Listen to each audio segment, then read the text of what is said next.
débat, s'il n'y aura pas de bénédiction du jour, c'est pas dimanche. Je suis très heureux de vous voir ce soir. J'avais hâte de délivrer cette étude que l'Éternel me met à cœur depuis la semaine. Ah, quelqu'un est content d'être là ce soir? Amen!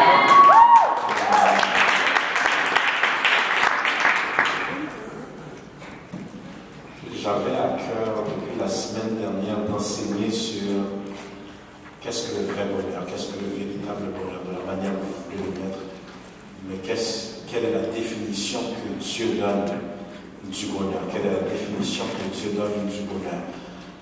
J'aimerais qu'on puisse prendre note et puisse cet enseignement toucher vos vies, vous encourager à savoir quand pleurer, quand ne pas pleurer, où investir, qu'est-ce qu'une priorité et qu'est-ce qui n'en est pas une. J'aimerais que cet enseignement puisse remettre les pendules à l'heure dans ton esprit et t'emmener à marcher dans une dimension de paix surnaturelle. Répète avec moi, paix surnaturelle. Paix surnaturelle. Paix surnaturelle. Paix surnaturelle. Il est important, frères et sœurs, de comprendre que la semaine dernière, nous avons débuté cette série en voyant une panoplie de choses et la reprise est sur le site internet. La reprise est sur le site internet, donc il y a certaines choses que je ne couvrirai pas. Encouragez quelqu'un à le regarder et vous-même à visionner une fois le plus. Celui qui est heureux est amoureux de la parole de Dieu. Quelqu'un dit, j'aime la parole. J'aime la parole. Tu ne peux pas connaître la vraie définition du bonheur sans savoir ce que dit le livre du bonheur. Le bonheur vient de Dieu. Le bonheur a été créé par Dieu. Donc c'est à l'auteur du bonheur de définir de manière étymologique qu'est-ce que le bonheur. Psaume 34, 12 à 13. Psaume 34, verset 12 à 13. Je découvre le psaume 34, verset 12 à 13 qui nous dit: Venez mes fils, écoutez-moi, je vous enseignerai la crainte de l'Éternel. Quel est l'homme qui aime la vie, qui désire la prolonger pour jouir du bonheur? Je reprends. Venez mes fils, écoutez-moi, je vous enseignerai la crainte de l'Éternel. Quel est l'homme qui aime la vie, qui désire la prolonger pour jouir du bonheur? Maintenant, soyez, la crainte de l'Éternel semble être moribonde et ennuyante dans le présent. Mais 10 ans à 15 ans après, 5 ans à 7 ans après, vous voyez les effets de la crainte de l'Éternel. Est-ce que quelqu'un est avec moi? C'est 5 à 10 ans après, vous verrez le pourquoi je n'ai pas clubé, pourquoi je ne me tenais pas avec tel genre de personne, pourquoi l'Éternel a cassé ce couple-là, pourquoi l'Éternel m'a enlevé cette personne que je disais être ma meilleure amie, pourquoi l'Éternel m'a enlevé cette personne que je disais être mon meilleur ami, pourquoi l'Éternel n'a pas permis que je m'inscrive à tel endroit, pourquoi la crainte de l'Éternel est toujours dur à accepter dans le présent. C'est plat de rester en prière lorsque tous mes soi-disant amis du quartier vont jouer au basket, après fument, après boire, s'en vont clubber, et moi ma maman me dit non, tu restes à la maison le samedi soir pour aller à l'église le dimanche matin. Non, tu n'iras pas parce que tu dois étudier, tu es en fin de session. Non, mais ça ne me tente pas, ça me... Non, reste à prier. Les autres s'en vont jouer, les autres s'en vont clubber, les autres s'en vont forniquer. Toi, reste à prier. Mais c'est après, lorsque les autres ne peuvent même pas trouver un emploi à 8,50 parce qu'ils ont des casiers, et toi, tu choisis l'emploi où tu veux travailler. Tu choisis, on n'a pas d'enquête. Tu n'as pas mal au cœur quand il y a un voyage familial et tu ne sais pas si on va te bloquer à la frontière. La crainte de l'Éternel est toujours plate dans le présent. Mais après, quand tu passes avec le mari de qualité, la femme de qualité, quand tu avances à l'hôtel avec le voile et tu n'as pas à faire semblant, tu sais que tu mérites réellement le voile. On est là, la crainte de l'Éternel demande de porter un lourd fardeau dans le présent. Quel est ce fardeau? L'incompréhension. la critique, mais les fruits de la crainte de l'Éternel. Les fruits de la... N'avez-vous jamais vu des personnes qui semblaient s'amuser dans leur jeunesse? Aujourd'hui, vous les voyez, cette personne semblait être l'homme fort de l'école, cette personne semblait être l'homme le plus beau du quartier, cet homme semblait faire tomber toutes les jeunes femmes, ceci, cela. Il était l'homme cool parce qu'il fumait des joints. Regarde comment il est maigrichon quelques années après. Il est toujours au même coin, avec les mêmes vieux amis, ne règle rien de sa vie. C'est un miracle pour lui pouvoir se payer une passe d'autobus. Et toi, maintenant, tu passes dans ta voiture et tu regardes cette personne qui semblait être cool. Mais toi, en prière, maintenant, tu regardes ton standard de vie. 40 ans encore au sous-sol de maman, toi, 25 ans, tu as ton hypothèque que tu paies. Quelqu'un dit la crainte de l'Éternel. Jeunesse adulte. N'ayez pas peur d'être différent. N'ayez pas peur d'être incompris. N'ayez pas peur d'être méprisé. Mais gardez vos convictions. Celui qui est heureux est amoureux de la parole de Dieu. C'est un bonheur qui prolonge notre vie. C'est un bonheur qui prolonge notre vie. Dans tes amitiés, dans ton couple, dans tes décisions. Si ça ne reflète pas la définition du bonheur, n'embarque pas. Si ce jeune homme, pour lui, la version du bonheur, c'est jouer à touche pipi. Non, c'est pas grave, on va pas faire la totale, on va faire la moitié, on va attendre le mariage pour faire la totale. Ce n'est pas ça la définition du bonheur. Le bonheur, c'est une personne qui va dire, je t'aime ma chérie, mais par-dessus tout le Jésus en toi. Je t'aime, jeune homme, mais j'aime beaucoup plus de cet esprit en toi. Je n'ai pas été attiré à toi pour tes formes, mais pour ton onction. Donc ce n'est pas plate si nous passons une soirée à prier. Ce n'est pas plate si nous ne nous voyons pas 7 jours sur 7. Parce que ce n'est pas ma définition du bonheur. Ce bonheur demande beaucoup de courage et une force de caractère devant les non-croyants. Parce que leur bonheur, c'est de se saouler. Mon bonheur, c'est de l'adorer. Leur bonheur, c'est de forniquer. Mon bonheur, c'est de prier. Leur bonheur, c'est de clubber. Mon bonheur, c'est de célébrer la présence de Dieu. Mais ça demande beaucoup de courage devant le croyant lorsqu'il te dit encore à l'église. Hier, tu étais à l'église. Hier soir, tu étais dans un concert étude biblique. Tu es bien fanatique. Ça demande beaucoup de courage maintenant pour se tenir maintenant sur le Romain 3, je n'ai point honte de l'évangile. Je n'ai point honte de l'évangile. Parce que remarquez, la définition du bonheur, on la demande de payer pour entrer dans le club. Qui dit club dit je ne peux pas entrer avec n'importe quelle coiffure, $. Je ne peux pas entrer avec n'importe quel vêtement, $. Je ne peux pas entrer avec n'importe quelle voiture, $. Je ne peux pas donner n'importe quoi à boire avec ma copine qui m'accompagne, $. Les filles de la table 15, je veux les chatter, je dois envoyer une bouteille d'alcool, $. Leur bonheur coûte très cher, et ils ressortent malheureux et vides. Mon bonheur, c'est heureux l'homme qui ne marche pas selon le conseil des méchants, qui ne s'arrête pas sur la voie des pécheurs, qui ne s'assied pas en compagnie des moqueurs, mais qui trouve son refuge dans la quête dit j'aime ta parole, Seigneur. Et qui la médite jour. Tu n'es pas chrétien parce que tu as accepté Jésus, tu n'es pas chrétien parce que tu es baptisé, tu es chrétien parce que tu es amoureux de la parole. C'est pour cette raison que le corps de Christ est malade. Beaucoup de religieux du dimanche matin, peu de fanatiques de la parole. Le dimanche matin ne peut pas te tenir. C'est seulement un petit boost, mais ce n'est pas la vraie affaire. La vraie chose, c'est lorsque je m'assois et je mange la parole, ça prend beaucoup de caractère. Lorsque la personne te dit, toi, tu ne clubes pas, tu ne t'habilles pas comme moi, tu ne parles pas comme moi. Et pourquoi? Ça prend beaucoup de caractère de dire, ce ne sont pas mes valeurs. Ce ne sont pas. Si le chrétien avait le 1% de la conviction du témoin de Jéhovah, Le 1% de la conviction des musulmans. Toi, tu as peur de dire Jésus t'aime même à ton ami qui est chrétien. Lui, il n'a pas le temps, même dans sa fausse théologie, il vient cogner à ta porte.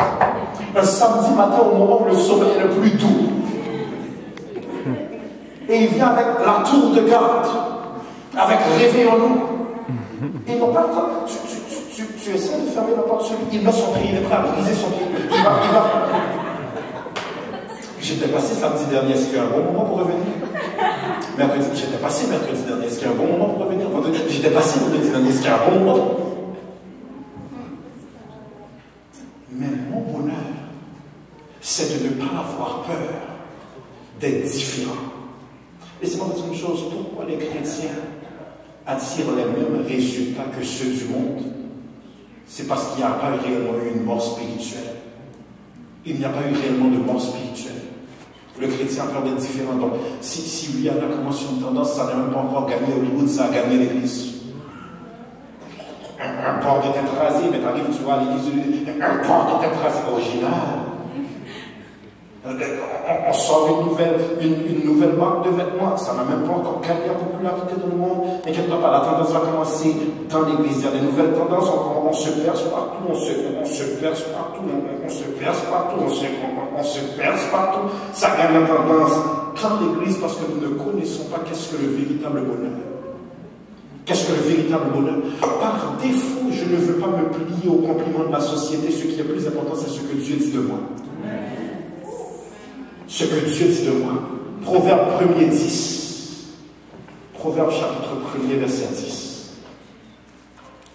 Ça prend une force de caractère devant les non-croyants pour dire ce n'est pas ma définition du bonheur. Proverbe chapitre 1er verset 10 nous dit: Mon fils, si des pécheurs veulent te séduire, ne te laisse pas gagner. Je reprends: Mon fils, si des pécheurs veulent te séduire, ne te laisse pas gagner. Je disais cela des fils spirituels la semaine dernière. Dans le monde, un pécheur qui tombe, c'est une erreur. Un chrétien qui tombe, ce n'est pas une erreur, c'est un choix. On est là ensemble? Si je trompe ma femme, ce n'est pas une erreur, c'est un choix. Car si je suis connecté à cette lumière, il m'a déjà affiché par mon discernement tout ce qui est ténèbres. Maintenant, mon fils, si des pécheurs veulent te séduire, ne te laisse pas gagner. Convenez avec moi, c'est mieux que c'est plus facile pour une personne d'aller se retrouver dans le camp des ténèbres. La personne t'a invité 5 fois, tu as eu le temps d'aller 2 fois. Ça fait 10 ans de vie chrétienne que tu m'invites. Tu n'es jamais venu parce qu'elle n'ira jamais vers l'inconnu qui est supposé d'être le connu devant elle. Je le vois. Elle n'ira jamais vers l'inconnu parce que c'était supposé d'être la présence de Dieu dans son entourage. Je le vois. Ne l'invite pas dans la présence de Dieu qui est loin, alors que tu étais supposé d'être la présence de Dieu dans sa proximité. Je le vois. Tu l'invites à une église qu'elle côtoie chaque jour et elle ne voit rien. Je comprends. Tu l'invites à l'église adresse alors que toi, l'église temple, tu es disqualifié. Je suis à la bonne adresse. Tu l'invites à venir dans la maison où il n'y a pas d'hypocrisie alors que tu es l'hypocrisie en personne. Tu l'invites à entrer dans la maison où il y a l'amour, alors que tu es la haine en personne. Tu l'invites à aller dans la maison où il n'y a pas d'orgueil, alors que ta tête ne passe pas dans le cadre de porte. Ne l'invite pas à une église où elle devra faire des kilomètres, alors qu'elle voit l'église centimètres et elle dit rien de sérieux.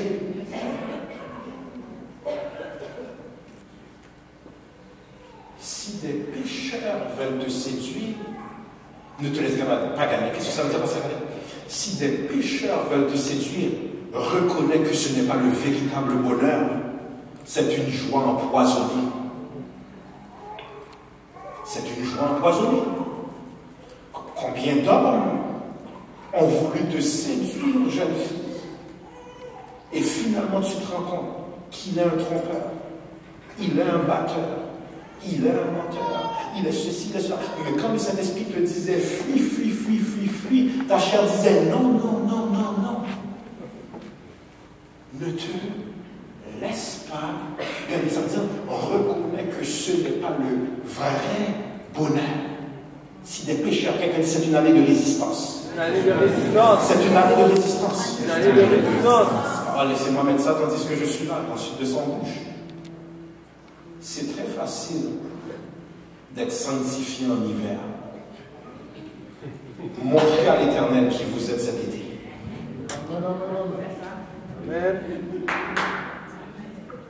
C'est très facile d'être sanctifié en hiver. Moins 26, dis pas béni soit l'Éternel quand tu vas pas cluber à moins 26. Ça, le pécheur lui-même, c'est possible qu'il n'aille pas. Ne dis pas, je me suis bien habillé cet hiver, j'ai vaincu le démon des jus 5 cm, c'est normal. Parce que le démon du froid, les gars, t'allais être grippé dans le sud, mon ami. C'est très facile. T'allais tousser de partout, je te le dis. C'est très facile d'être sanctifié en hiver. Mais qui sera-tu cet été? On n'est pas dans un pays où il y a une belle température et l'été à chaque saison. En hiver, il n'y a pas de mariage. La saison des mariages commence maintenant. Seras-tu capable de dire ce n'est pas ça mon bonheur? Ce n'est pas ça mon vibe. C'est hey, c'est oh là! Lorsque la personne va te perdre, on dépose. Seras-tu capable de dire ouais, pas.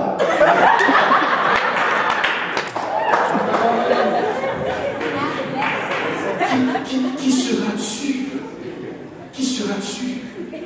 Lorsque tu seras la seule personne à ta table qui regarde tous les autres et tu prépares ton départ parce que tu sens avoir donné l'hommage qui est dû au marié, mais ton âme ne peut plus supporter le reste. Seras-tu capable de dire ce n'est pas ma définition du bonheur? Ce que j'ai reçu hier en dimanche est assez dimanche matin. Ce que je recevrai dimanche matin est assez. Ce que je recevrai lundi, c'est assez. Seras-tu capable? Ou cet homme que tu trouves beau, que tu calcules depuis le début de la soirée, va te dire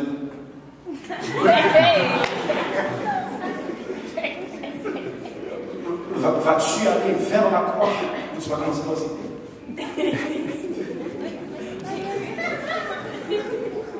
Qui seras-tu cet été?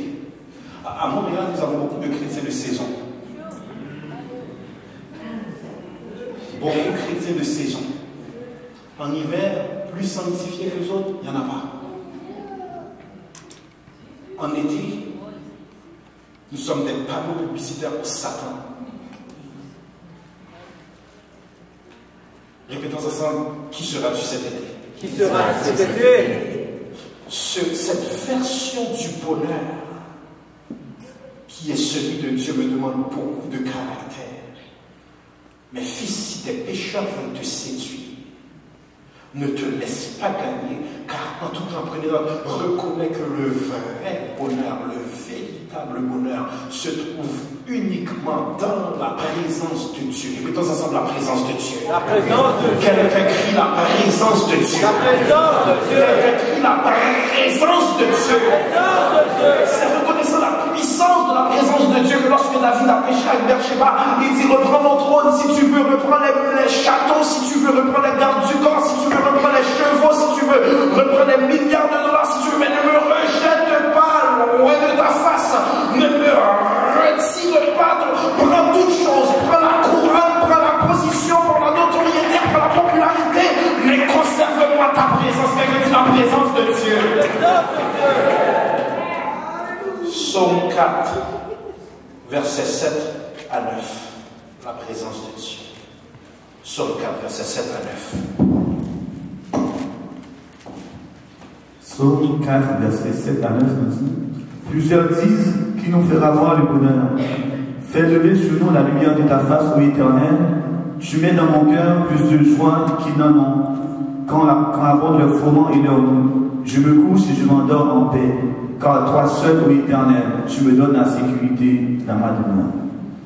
Il y a certaines choses que vous vivez dans votre emploi, que vous vivez dans votre maison, que vous vivez dans votre église, que vous vivez avec vos amis, et ils vous regardent, comment se fait-il que tu n'as pas perdu la tête après tout ça? Comment se fait-il que tu ne sois pas tombé en dépression?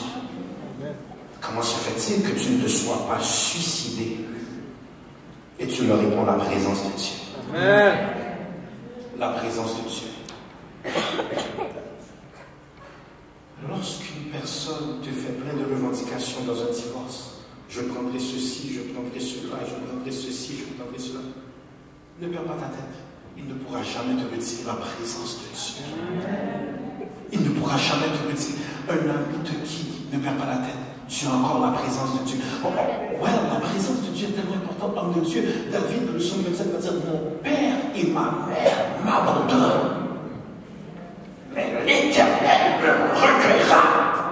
Oh, si je n'étais pas sûr de voir les bontés de l'Éternel sur la terre vivant, espère l'Éternel, fortifie-toi, que ton cœur s'affermisse, parce qu'il a encore la présence de Dieu. La présence de Dieu. Psaume 84, verset 11. Psaume 84, verset 11. Psaume 84, le verset 11 nous dit: Vaut mieux un jour dans tes parvis que 1000 ailleurs.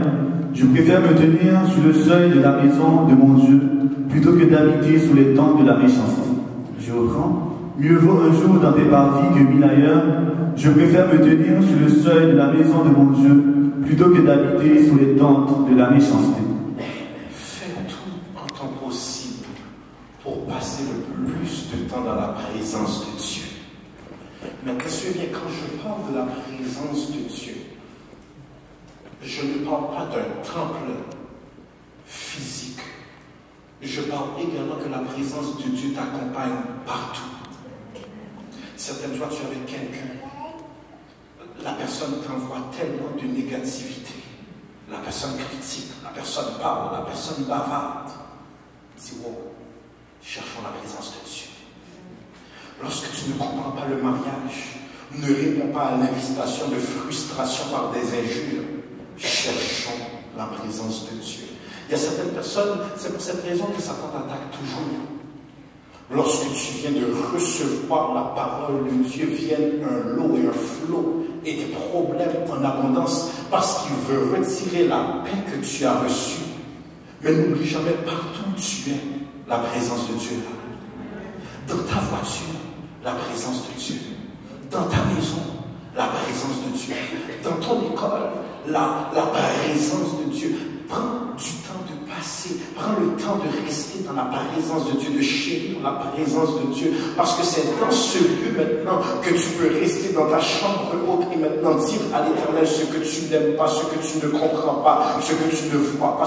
C'est dans la présence de Dieu où tu peux pleurer en sécurité. C'est dans la présence de Dieu où tu peux crier en sécurité. C'est dans la présence de Dieu où tu peux parler. Dans ta vie ici, il vaut mieux un jour dans tes parvis que 1000 ailleurs, car une journée sans ta présence, la vie n'a pas de sens. Pasteur, allons dans une théologie plus simple. Combien de personnes, lorsque vous ratez un dimanche matin, votre semaine est déboussolée? Amen. J'ai deux personnes. Combien de personnes, lorsque vous ratez un dimanche matin, vous ne comprenez pas votre semaine? Amen. Il n'y a rien de mieux que la présence de Dieu. Je vous invite, mes frères et mes sœurs, lorsque vous venez dans la présence de Dieu, ne laissez personne ravir ce précieux temps, ce précieux moment. Non, si tu es venu pour niaiser, je suis venu pour être béni. Si tu es venu pour jouer, je suis venu pour le toucher. Mais de grâce, laisse-moi jouir de la présence de Dieu. Il n'y a rien de pire qu'être assis dans la maison du Seigneur et de laisser à côté d'une personne qui bavarde, qui bavarde, qui bavarde. Nous allons prier. Nous allons adorer. Regarde sa veste. Ouais, ça a l'air intéressant. Laisse-moi louer. Laisse-moi adorer. De grâce à respect la présence de Dieu.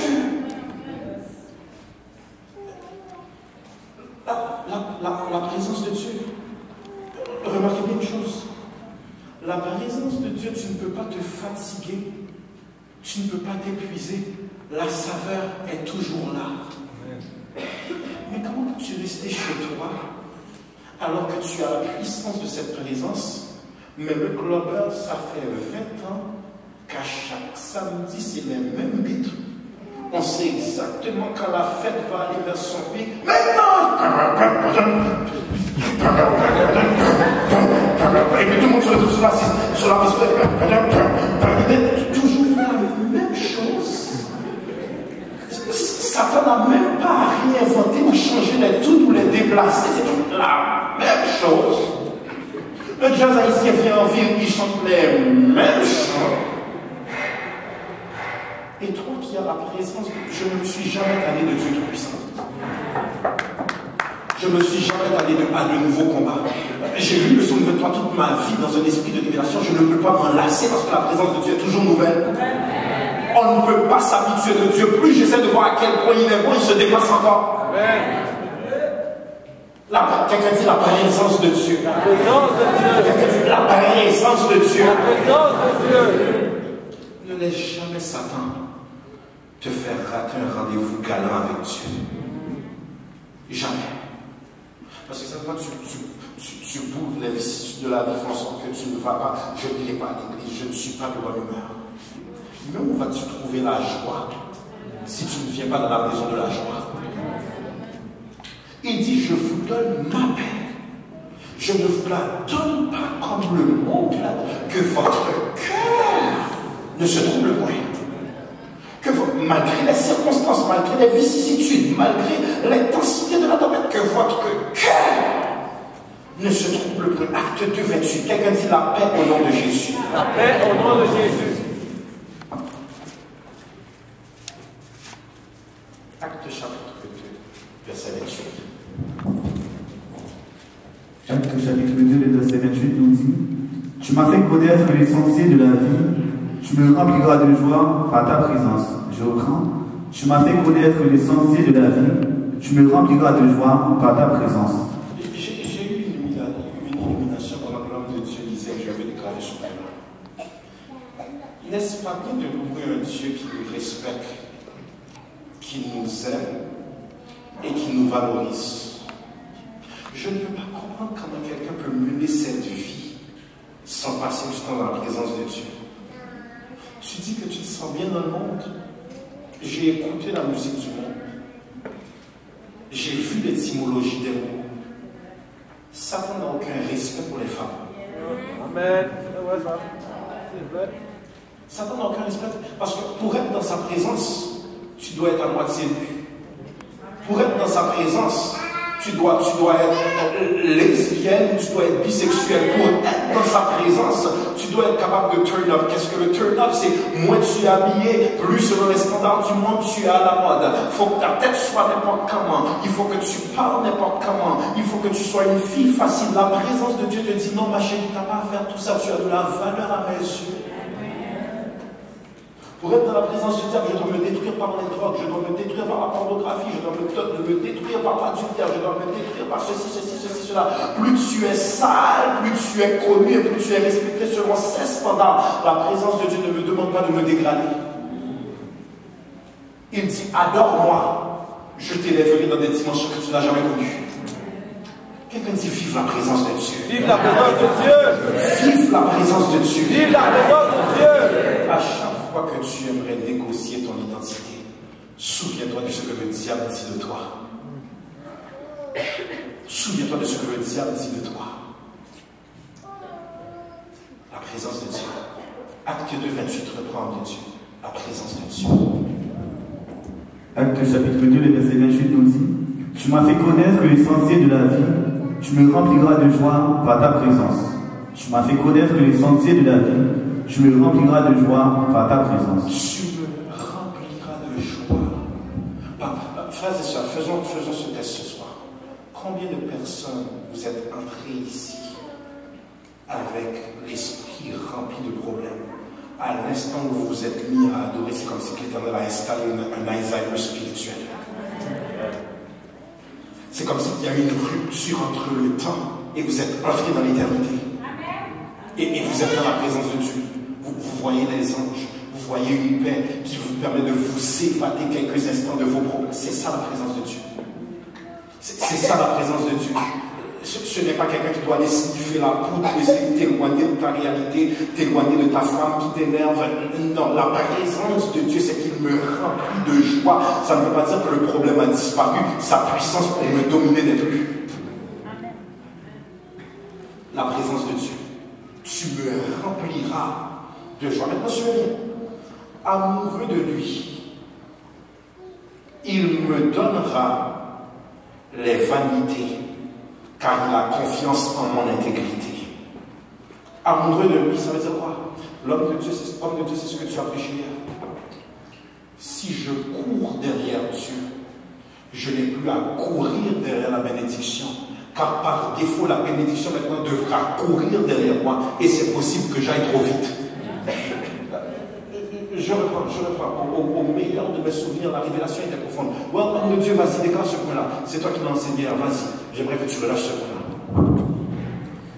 Donc, lorsque tu rencontres les Seigneurs par ta conversion, ce qui se passe, c'est qu'avant, tu courais derrière les bénédictions, tu marchais derrière les bénédictions. Mais maintenant, par la conversion, il y a un changement. Maintenant, je marche derrière Dieu. Maintenant, je vais ordonner maintenant aux bénédictions de te suivre. Je vais dire maintenant, guérison, tu suis mon serviteur. Prospérité, tu suis mon serviteur. Protection, tu suis mon serviteur. Et toi aussi, arrivé à un moment, tu vas te rendre compte que tu es dans une situation, que la bénédiction qui devait être avec toi est trop loin par rapport à toi. Maintenant, tu vas ordonner à la bénédiction de lui dire, protection, je sens que je suis en danger, maintenant tu me suis. Sécurité, je sens que je me suis en danger, maintenant tu me suis. Maintenant, la guérison, avant tu n'avais pas la guérison, tu mourais après la guérison, maintenant c'est la guérison qui va te suivre. C'est pour ça que dans le psaume 23, verset 6, il est dit, oui, le bonheur et la grâce m'accompagneront tous les jours de ma vie, et j'habiterai dans la maison de l'Éternel. Celui qui suit l'Éternel ne marche plus derrière les choses, mais c'est les choses maintenant qui vont le suivre. Soyez bénis.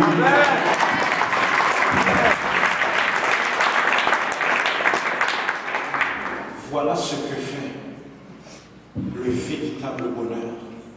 Ça fait en sorte que je n'ai plus à perdre ma dignité pour la bénédiction. Par défaut, elle doit me suivre. Elle n'a pas le choix de me suivre. Elle est obligée de me suivre. Parce que je connais le véritable bonheur. Monsieur, amoureux de lui, il y a certaines personnes, vous priez, Dieu ne te le donnera jamais. Arrête de prier. Non, Dieu ne te... Seigneur, envoie-moi le mari. Seigneur, envoie-moi le mari. Seigneur, j'attends après lui. Seigneur, j'attends après lui. Mais non, quand tu avais ton ex, on ne voyait même plus dans la présence de Dieu. Lundi, cinéma. Mardi, T2. Mercredi, film. Jeudi, film. Et on fait film. Vendredi.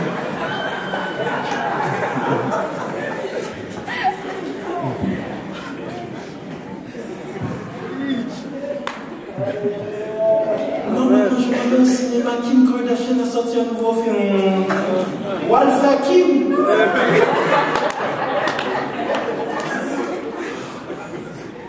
Dieu ne te le donnera pas, car tu perdras sa présence.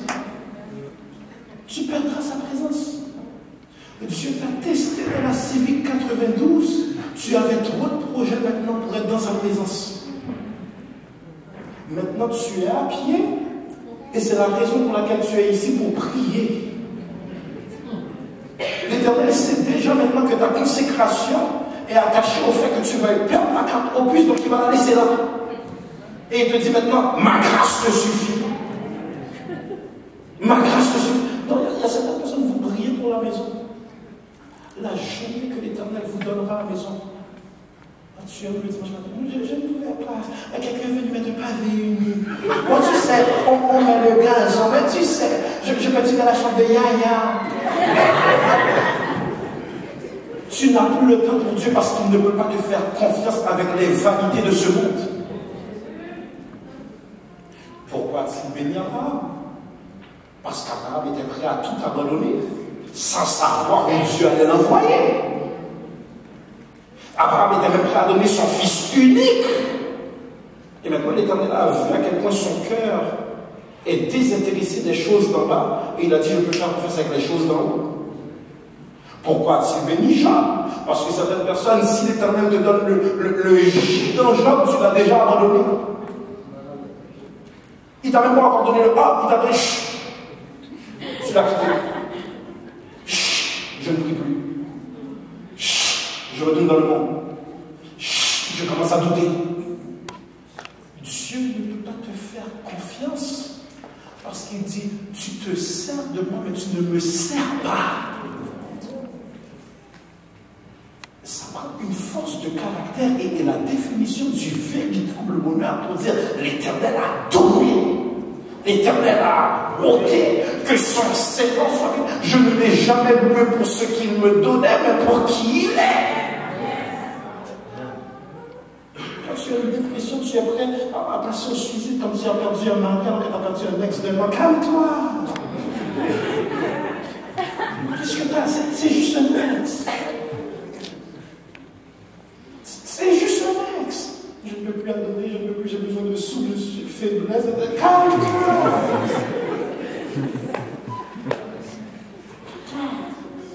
Dieu ne peut pas te faire confiance parce que tu es trop attaché. Une personne, si tu oublies ton cellulaire à la maison, tragédie. Je sais que mon âme n'est pas avec moi. J'oublie mes bijoux, j'oublie mes boucles d'oreilles, je me sens nu. Calme-toi. L'Éternel a donné, l'Éternel a ôté, que le nom de l'Éternel ne perd pas ta dignité pour un appartement, alors que l'Éternel te dit, ça c'est supposé d'être une chambre dans ta prochaine maison. Alléluia. Alléluia. Non, tu perds ton adoration parce que maintenant l'Éternel t'a donné un condo et puis je dois prendre soin de ce condo et puis je dois travailler pour payer le condo et puis je ne peux pas payer ma dîme parce qu'il faut meubler le condo. Ceci. L'Éternel te dit, tu n'auras jamais la vie d'être une chambre parce que le condo n'était qu'un test. Le condo n'était qu'un test. Mais amoureux de lui, il me donnera les vanités de ce monde.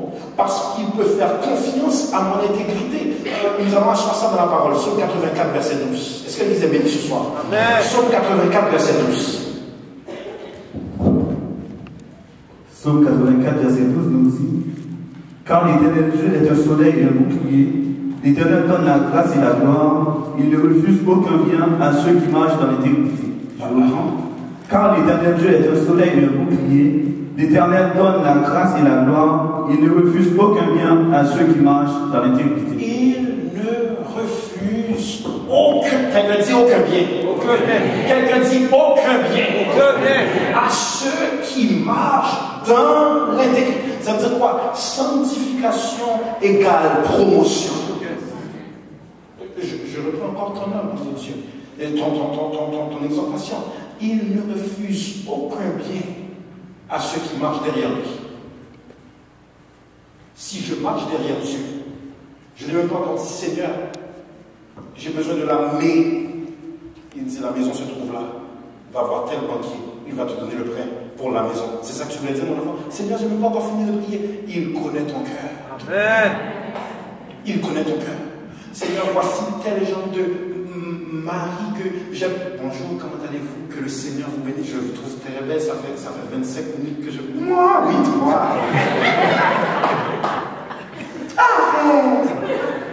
Il ne refuse aucun. Maintenant, je viens. Ne te sens pas mal d'être béni. Ne te sens pas mal d'être béni. C'est ce que Dieu aime faire, nous bénir.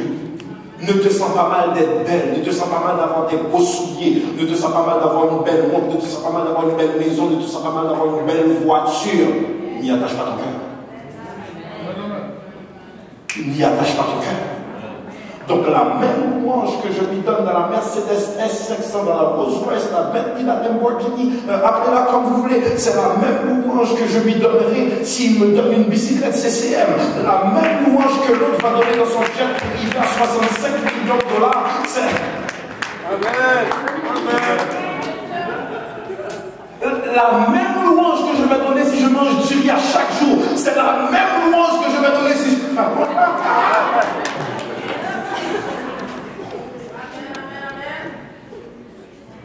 Quelqu'un dit la même louange. La même louange. Tu dis pas, tu dis la même louange. La même louange. C'est l'évangile. La même louange. Le riz n'a pas de sauce, la même louange. N'y attache pas ton cœur. Il veut que nous soyons bénis à tous les niveaux de notre vie. Paul dit, je désire que tu prospères comme prospère l'état de ton âme. Donc ça veut dire quoi? Plus Dieu me bénit, plus je suis à genoux. Plus Dieu me bénit, plus je suis en consécration. Plus Dieu me bénit, plus je suis en mode adoration. Plus Dieu me bénit, plus je vais bénir les autres. Est-ce que l'Éternel peut te faire confiance avec les meilleures bénédictions du pays? Donc quand Dieu te bénit, ne sois pas orgueilleux. Pense aux autres. Quand Dieu te bénit, laisse pas les vieux souliers prendre de la poussière. Pour toi, c'est vieux peut-être parce que tu l'as mis 2 fois. Pour quelqu'un d'autre, ça fait 15 ans qu'il a les mêmes souliers. Bénis la personne. Mais plus Dieu me bénit, plus je dois lui faire confiance pour m'emmener plus loin. C'est pour cette raison que certains chrétiens ne peuvent pas être bénis parce qu'ils ont une vision personnelle des choses. Dieu ne bénit pas pour un je, il bénit pour un nous. C'est ce que le juif a compris. Si un juif est riche, tout son village est riche. Si un haïtien est riche,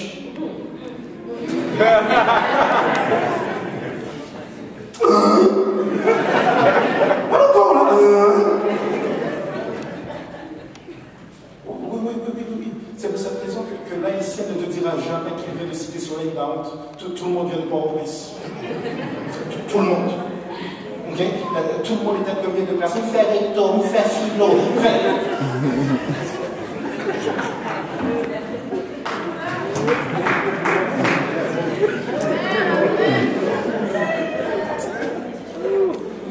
T'es premier dans tout. Maintenant, toi, pas jamais premier.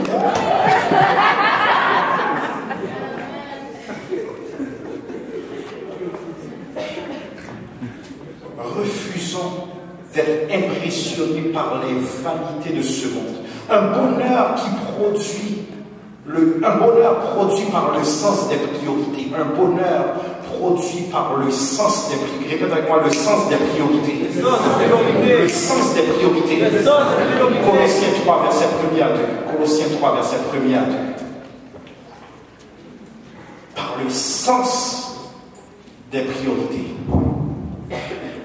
Colossiens chapitre 3, verset 1 et 2 nous dit: si donc vous êtes ressuscités avec Christ, cherchez les choses d'en haut, où Christ est assis à la droite de Dieu.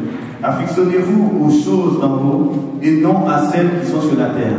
Je reprends. Si donc vous êtes ressuscités avec Christ, cherchez les choses d'en haut, où Christ est assis à la droite de Dieu.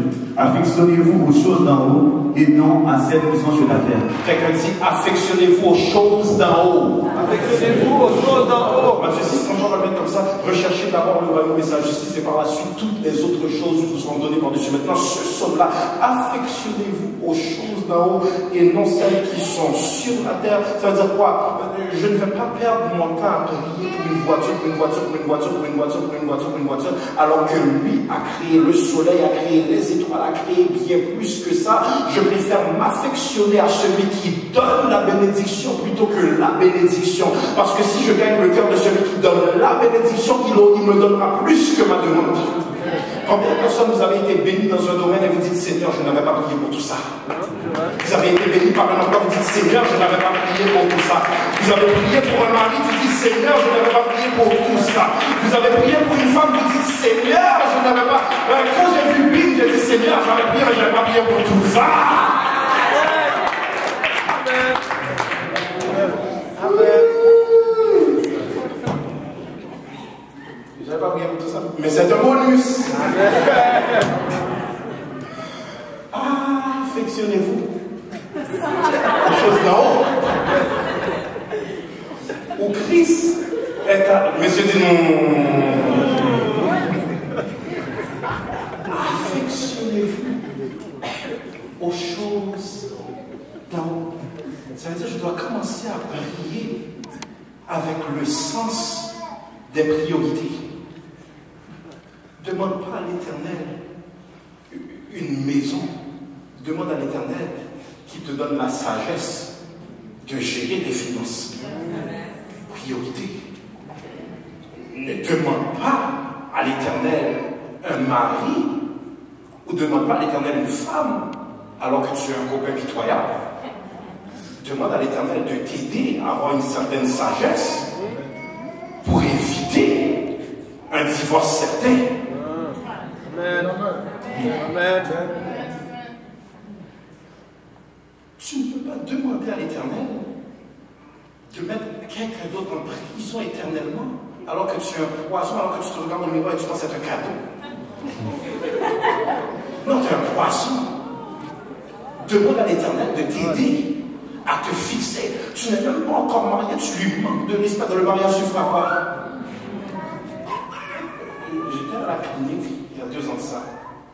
Et puis il y a un homme qui avait sa petite fille, 6 ans, et puis sa femme. Et il adresse une parole à sa femme, mais sa femme, premièrement, la clinique, il y a une trentaine de personnes, et puis le monsieur parle fort, comme s'ils sont seuls, ils sont dans leur salon, chez toi. Et puis il pose une question à la femme, et puis la femme lui dit, non, regarde-moi que je te parle.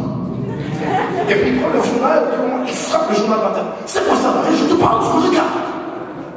Non, demande à l'Éternel de casser ton caractère qui est trop fort.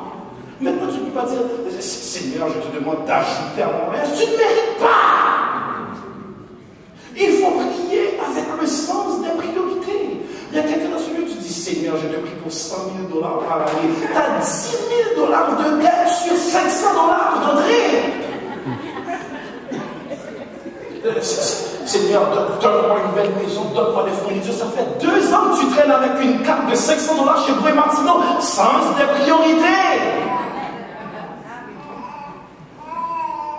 Donc, ce n'est pas normal, le chrétien qui a peur de répondre à un numéro inconnu. Réponds! Dis-moi pas, réponds!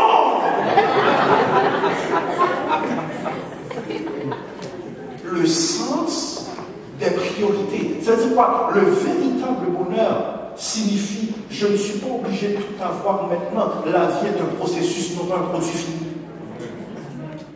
Donc, vaut mieux un couple qui dort heureux sur un matelas et une simple couverture qu'un king size bed, l'écran géant et la chambre d'à côté et les autres chambres meublées et qui évite les 1-800. C'est pas une vie. C'est pas une vie. Dis-moi, va répondre. Dis-moi bien. Les enfants, si ça sonne à la porte, nous ne sommes pas là. On ferme les stores.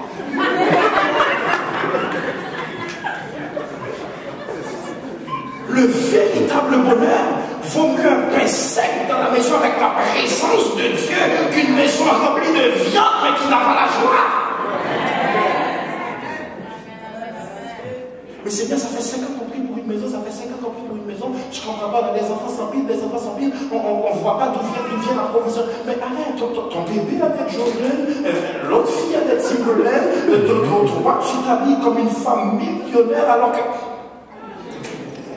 Le sens des priorités. J'ai une seule veste, aujourd'hui c'est ce côté, demain c'est ce côté. Le sens. Ok, pas de discussion. Aujourd'hui tu as les filards, demain tu portes les filards. On s'échange. Un maillot light pour toute la famille, mais pas le sens. Amen. Mais ce n'est pas biblique être endetté par-dessus le cou et dire Dieu pourvoira. Ce qui t'a premièrement donné, c'est ton intelligence. De savoir que le bien au magasin, ça ne lui a pas de risque au magasin, tu n'étais pas obligé de le prendre si tu ne sais pas comment tu vas le payer.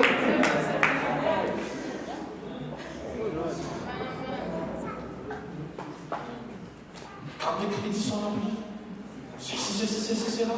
Et tu continues à acheter, tu continues à acheter, tu continues à acheter. Et quand tu les factures viennent, Jésus devant. Non, pas qu'il y a Jésus devant.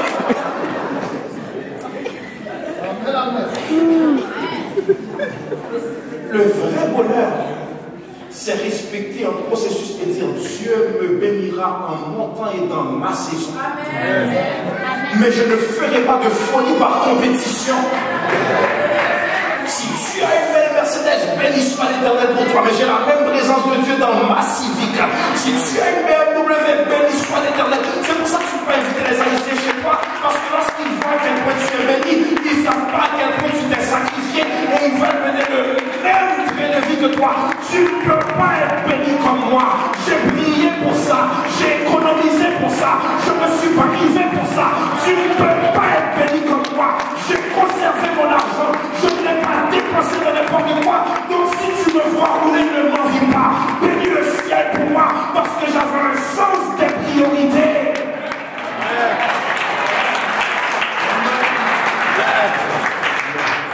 Personne s'est fait à la toilette chez toi, elle fait semblant d'avoir un besoin, elle ouvre, elle fait exprès, elle ouvre les portes. On t'a dit la toilette est à gauche, elle a déjà dit porte à droite.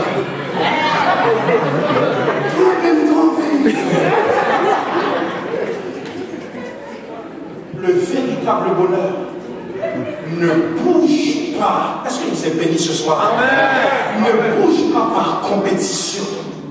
Je suis capable de bénir le ciel pour toi, car si je me réjouis pour toi, ma bénédiction est en route par défaut. Ma bénédiction est en route par défaut. Mais ne bouge pas par folie, parce que la provision ne viendra pas pour bénir tes ambitions.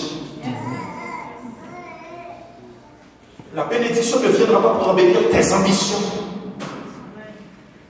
C'est l'esprit de jalousie qui fait en sorte qu'on ne reconnaît pas le sens des priorités.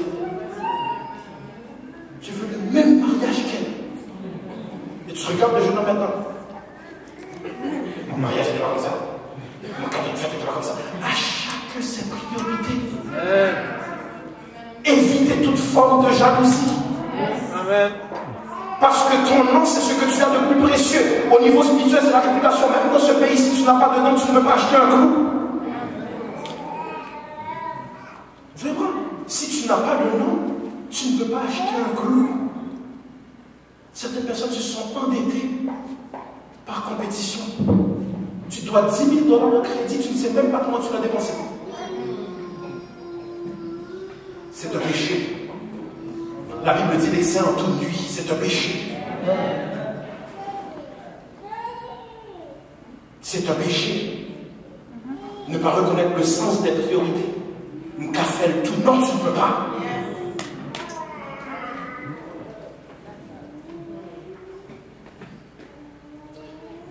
Recherchons le véritable bonheur. Psaume 90, 12 va déclarer: enseigne-nous à bien compter nos jours, afin que nous appliquions notre cœur à la sagesse. Maintenant, celui ne laisse aucun falsificateur de bonheur t'éloigner de la vraie richesse. Je reprends: ne laisse aucun falsificateur de bonheur t'éloigner de la vraie richesse. Psaume 16, 11. Psaume 16, 11. Ne laisse aucun. Psaume 16, verset 11 nous dit: tu me feras connaître le sentier de la vie. Il y a d'abondantes joies devant ta face, des délices éternelles à ta droite. Je reprends: tu me feras connaître le sentier de la vie. Il y a d'abondantes joies devant ta face, des délices éternelles à ta droite. Restons dans le même psaume 16. Quelqu'un dit: vive la présence de Dieu. La présence de Dieu. Il y a d'abondantes joies devant ta face. Maintenant, écoutez bien, Satan te rend heureux pour un temps, afin de te rejeter de manière humiliante. Mais l'homme béni par Dieu est protégé par Dieu. Je le prends.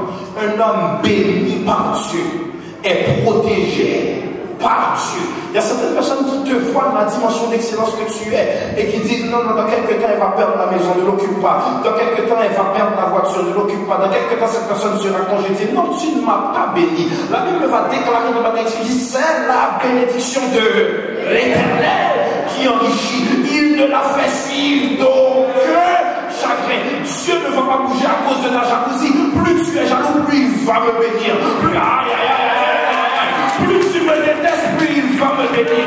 Plus tu ne veux pas voir le complexe du Seigneur, plus l'Éternel va me bénir.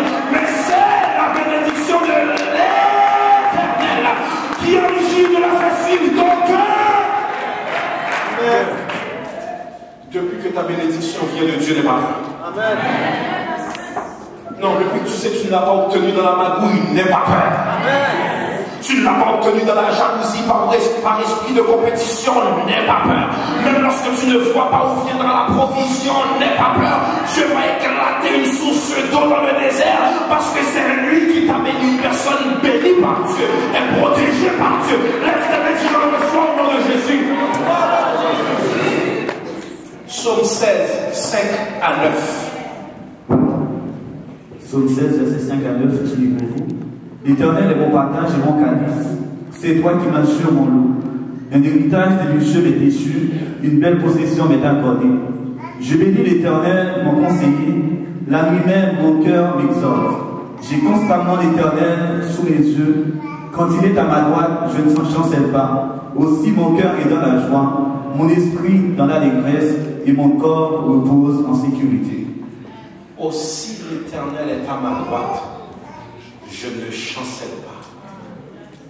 Lorsque tu as la véritable définition du bonheur, le mot échec disparaîtra de ton vocabulaire. Je reprends. Le mot échec disparaîtra de ton vocabulaire parce que tu peux dire maintenant, or, toute chose concourt au bien de ceux qui aiment Dieu. Quelles sont les personnes bénies dans ce lieu? Quelles sont les personnes bénies dans ce lieu? Je veux te dire ce soir, n'aie pas peur lorsque l'Éternel ouvre des portes. Il dit dans l'Apocalypse chapitre 3, voici je mets une porte ouverte devant toi et personne ne pourra la fermer. Il le colle avec Zacharie 4:10 en disant, j'agirai. Qui s'y opposera? L'hypocrite ne pourra rien y faire parce que je suis béni, je suis béni. Oh, je viens dire à quelqu'un ce soir, avance malgré l'opposition, avance malgré les persécutions, avance malgré les hypocrites.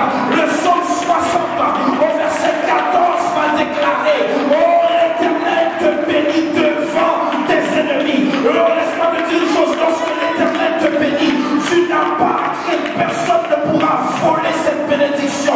Lorsque l'Éternel te donne une promotion, aucun jaloux pourra lui faire enlever cette promotion. Le psaume 74 va dire, avec Dieu, nous ferons des exploits. Il écrasera nos ennemis puisque tu as la vraie définition du bonheur. Tu feras des exploits. Et plus ils sont fâchés, plus tu feras d'autres exploits. Tu ne peux pas me voir pour ma maison. Prépare-toi, Dieu va me donner une autre maison. Tu ne vas pas me voir à cause de mes enfants. Dieu va me voir, on va commencer à les bénir. Quand la personne a donné le dit, je suis dans la jeunesse de la bénédiction. Oh non, non, non, non, non, non, ne sois pas fâché lorsque Dieu me bénit. Parce qu'il y a une zone qui arrive. Il y a les mythiques qui arrivent. Il y a Deutéronome qui arrive. Il y a Malachie qui arrive.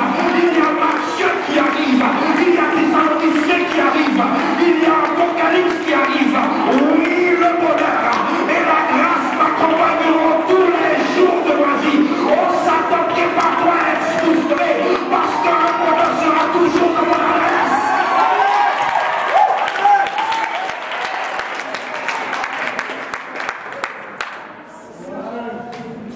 Que Satan se prépare à être frustré parce que tu es sur l'autoroute de la Persie. Non, certaines fois, il te regarde et un bon créole, il dit, ma ouais. On a dit ça, c'est pas toi qui m'as béni.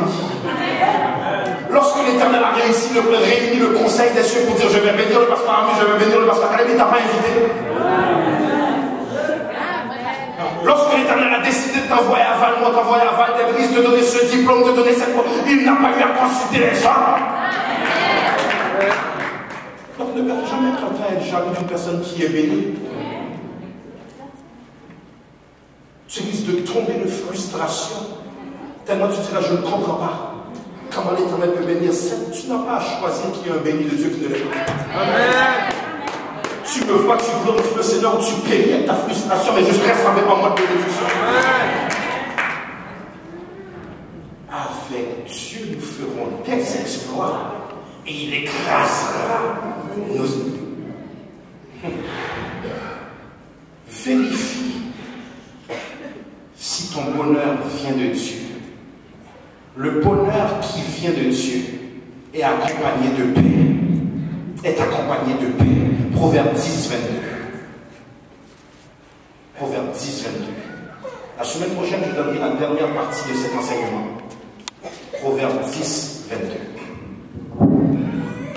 Proverbe 10, 22 nous dit, c'est la bénédiction de l'Éternel qui enrichit et il ne la fait suivre d'aucun chagrin. Je reprends, c'est la bénédiction de l'Éternel qui enrichit et il ne la fait suivre d'aucun chagrin. Allez-y avec la question. Pardon, est-ce que les techniciens peuvent monter le micro rapidement? Rapidement. Il est important de comprendre, lorsque l'Éternel te bénit, dors en paix. N'écoute pas les murmures, n'écoute pas les méchants, n'écoute pas les jaloux, et ne sois pas arrogant avec ta bénédiction. Allez-y. Oui, pasteur, si je peux me permettre, 2 questions. Oui, pour certainement. Deux questions. J'en aurais 2, mais 2 questions. Les 2 vont jouer. Je veux revenir sur le point de la séduction de par les pécheurs et les pécheresses. Quelles sont les 2-3 questions de base que je devrais me poser quand je rencontre quelqu'un? La prime abord, quand je rencontre quelqu'un, je ne le connais pas, ça prend du temps pour connaître quelqu'un. Oui. Quelles sont les 2-3 questions de base que je devrais me poser, à savoir, est-ce que cette personne-là est sujette à me faire pour moi? Excellent. La première question, c'est premièrement de savoir en quoi cette personne ajoute-t-elle à mon bonheur. Maintenant, mon bonheur, c'est en quoi cette personne me rapproche-t-elle plus près de Dieu.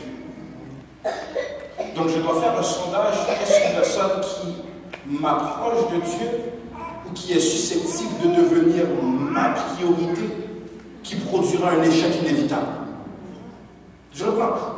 Lorsque nous voyons quelqu'un, il est important de se poser la question, cette personne me rapproche-t-elle plus près de la croix ou plus près de mon Égypte spirituelle? Est-ce que j'avance avec cette personne ou je recule? Jésus est-il invité ou Jésus est-il invité à débarquer parce que cette personne n'a pas les mêmes priorités que moi? Je reprends. Je dois laisser mon esprit tomber en amour et non mes yeux. Des questions que je dois me poser à moi-même ou lui poser à elle ou lui? Oh non, premièrement, des questions tandis que je fais ma recherche, quels sont mes motifs d'aller vers cette personne? Où ai-je été prendre la personne? Est-ce que j'ai été prendre la personne dans un environnement qui est sain, dans un environnement sécure, dans un environnement qui exalte la présence de Dieu? Il y a seulement dans la Bible une seule fois que l'Éternel a envoyé son fils, son prophète, aller marier une prostituée pour son plan parfait. Le reste du temps, l'Éternel nous dit, cherche ma présence. Ma présence maintenant va attirer tes demandes. Je reprends, cherche ma présence va attirer tes demandes. Fais de l'Éternel tes désirs. Fais de l'Éternel tes désirs, il te donnera. Fais de l'Éternel tes délices, il te donnera ce que ton cœur désire. Ça veut dire quoi? Deviens l'amoureux de l'Éternel et par défaut, il connaît tes besoins qui en réalité sont suscités par le Saint-Esprit. Je ne sais pas si c'est trop complexe. Entendu, merci beaucoup. Excellent. Ma deuxième question, je veux revenir sur le sens des priorités chez les chrétiens dont vous avez parlé il y a quelques minutes. Je connais ou j'ai connu des chrétiens ou soi-disant chrétiens qui, ma foi, ont le sens des priorités telles que vous les avez décrites plus basses ou en tout cas moins élevées que les miennes. Moi qui suis un novice dans tout ça. Je fais quoi avec ça? Je fais quoi avec eux? Il est important de comprendre que tous ceux qui disent Seigneur, Seigneur n'entreront pas dans le royaume des cieux, mais ceux-là seuls qui font la volonté de mon Père. C'est parce que cet évangile n'est pas compris qu'aux États-Unis, me ravage chez des millions de chrétiens ce qu'on appelle l'évangile de prospérité, qui me parle de mon bien-être sur terre, qui me parle de ce que je peux posséder, qui me parle de ce que Jésus peut donner, qui me parle de semer pour ma maison, qui me parle de semer pour ma maison. Toutes ces choses-là sont bien, mais lorsque ça devient obsessionnel, connais-tu réellement le Dieu que tu sers? Car tu peux posséder toutes ces choses et tu es encore malheureux. Tandis qu'il y a des personnes dans les pays du tiers-monde qui n'ont rien mais sont plus heureux que nous. Car qu'est-ce que n'avoir rien? Si j'ai Jésus par défaut, j'ai tout. Si j'ai Jésus par défaut, j'ai plus que ce que Bill Gates possède. Parce que la présence de Dieu me donne une paix surnaturelle, me donne une joie surnaturelle. Il y a un homme de Dieu, la semaine dernière qui a demandé à son assemblée de faire une levée de fonds pour un jet de 65 millions de dollars. 65 millions de dollars. Maintenant, vous imaginez 65 millions de dollars. Peut-être que ces gens n'ont même pas l'occasion de lui serrer la main. Peut-être que ces personnes vont casser leur compte en banque et n'ont même pas de voiture. Il ne le sait pas. Peut-être qu'elle ne peut même pas. L'Église est supposée d'arriver dans une dimension où elle procure le vrai bonheur à la manière de Jésus. Jésus veut savoir si tu peux payer l'électricité chez toi. Jésus veut savoir si tes enfants ont à manger. Jésus veut savoir combien de kilomètres tu as parcouru pour venir dans sa présence. Jésus veut savoir si tu n'as rien à te mettre sous la dent lorsque tu arrives à la maison. Jésus ne veut pas seulement dire donne à ma maison, donne à ma maison, donne à ma maison, donne à ma maison. Non, Jésus est intéressé à l'ordonner que l'Église dise aussi laisse-moi t'aider dans tes besoins. Amen. Amen. Je réponds. Le sens des priorités. 65 millions, t'achèteras des billets première classe jusqu'à 200 ans. Des billets première classe, en classe affaires. Mais pourquoi? Quel évangile qui coûte cher pour que j'aille prendre un jet privé de 65 millions quand Jésus n'avait même pas l'occasion de choisir la bourrique sur laquelle il allait monter pour entrer à Jérusalem?